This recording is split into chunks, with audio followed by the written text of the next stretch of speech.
Bismillahirrahmanirrahim. Assalamualaikum warahmatullahi wabarakatuh. Alhamdulillah wassalatu wassalamu ala Rasulillah wa ala alihi wa sahbihi wa man walah.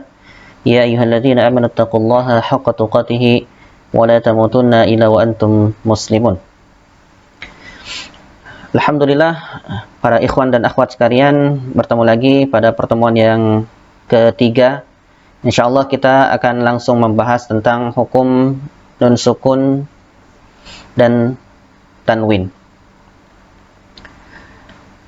Sebagaimana pembahasan sebelumnya, bahwasanya pembahasan ilmu tajwid memang mencakup beberapa hal, diantaranya hukum nun sukun dan tanwin maupun makharijul huruf dan sifat huruf. Akan tetapi pada program kali ini insyaallah kita akan membahas tentang hanya yaitu nun sukun dan tanwin, kemudian hukum-hukum lainnya.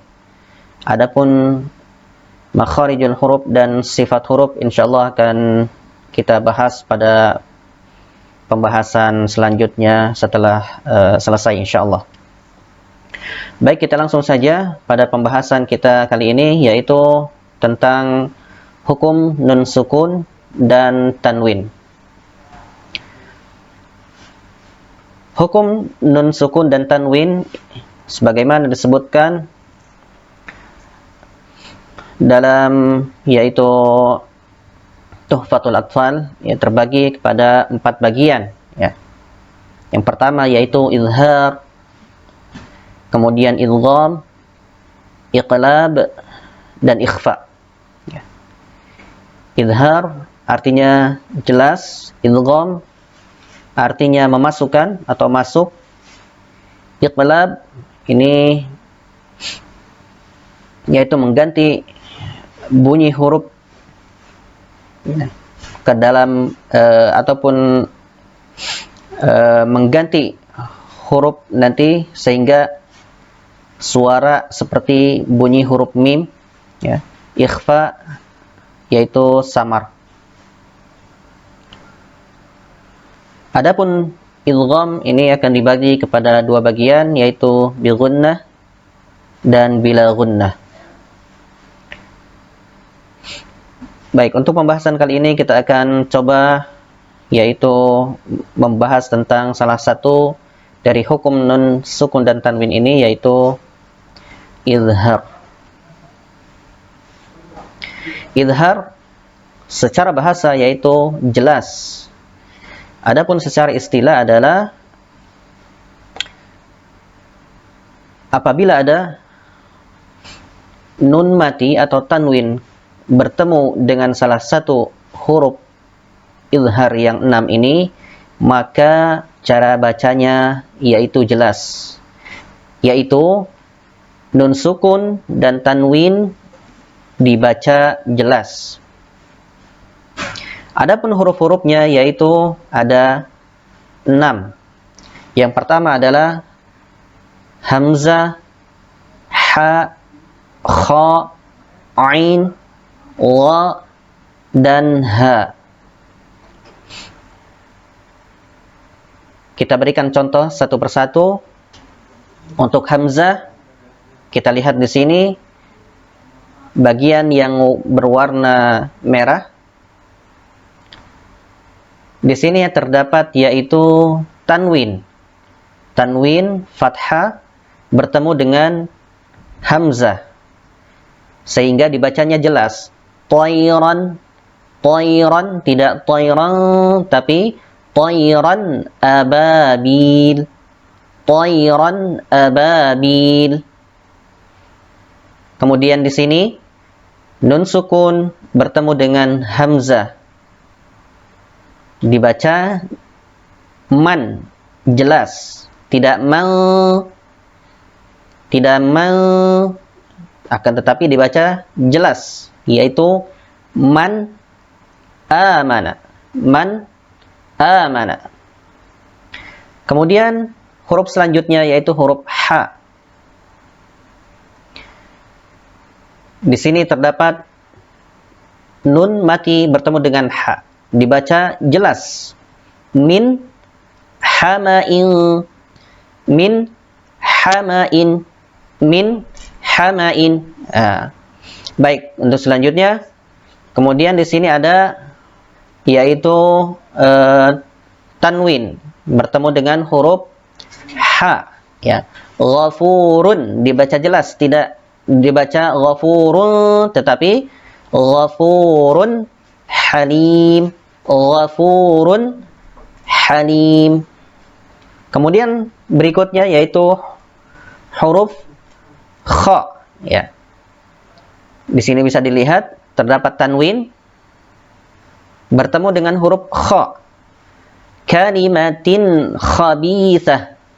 Kalimatin, tin dibaca jelas, tidak til, tapi kalimatin khabithah. Kemudian di sini terdapat nun sukun bertemu dengan kha, dibaca jelas, min khairin, min khairi, ya, atau min khairin, ya. Kemudian berikutnya yaitu huruf ain. Di sini terdapat contoh sami'un alim, sami'un alim. Ain dibaca jelas. Di sini terdapat tanwin, kemudian bertemu dengan huruf ain, maka dibacanya yaitu jelas, sami'un alim.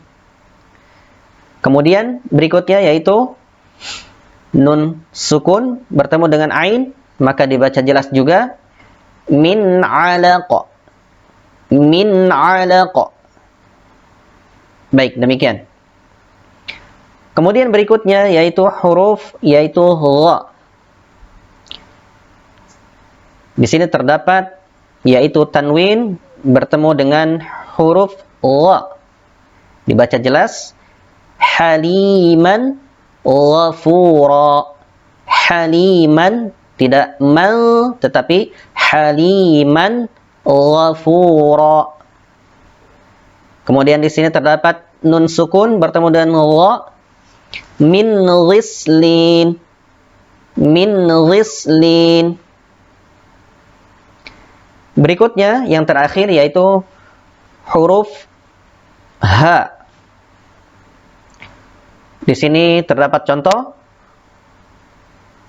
tanwin bertemu dengan ha, dibaca jelas, qaumin had, qaumin had. Mim dibaca jelas, qaumin, tidak qaumil, tapi qaumin had.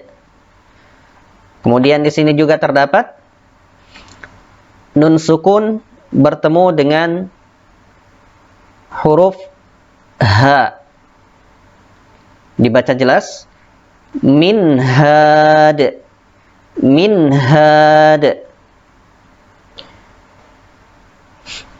Demikianlah pembahasan kita tentang hukum nun sukun atau tanwin yang pertama yaitu al-ilhar.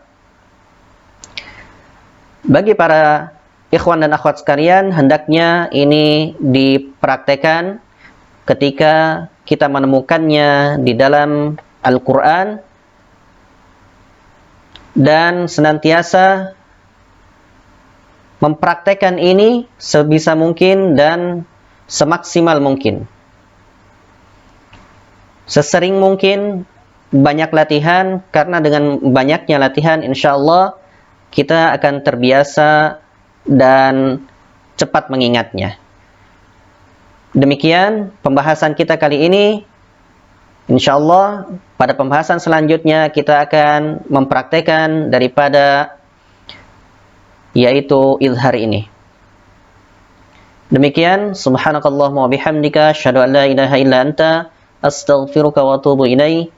Wa sallallahu ala Muhammad wa ala alihi wa sahbihi. Wa akhiru da'wana alhamdulillahi rabbil alamin. Tsumma assalamu alaikum warahmatullahi wabarakatuh.